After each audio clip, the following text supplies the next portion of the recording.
তো hello dear student, কেমন আছো? আই হোপ প্রত্যেকে শুধু ভালো নয়, ভীষণ ভালো আছো।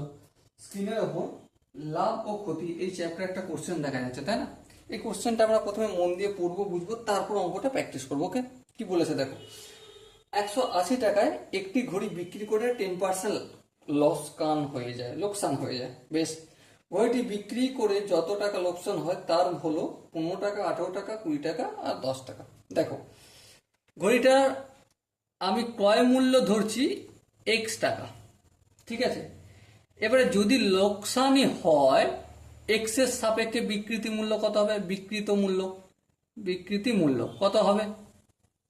এক্স মাইনাস এক্স এর 20%, 10%, তাই না? এটাকে যদি বিয়োগ করি কি পাবো? 90x/100।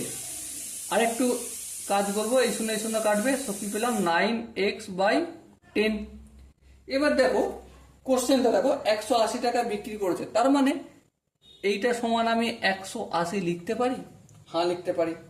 তাহলে আলটিমেট এই এক্সটা রাখলাম এদিকে, তারপর বাকিগুলো ওদিকে অপোজিট সাইডে পাঠাবো। তাহলে 180-র সঙ্গে 100 গুণ হবে, আর 9টা গুণ আছে, ভাগ হয়ে যাবে। 9 1 9, 9 2 18, 20।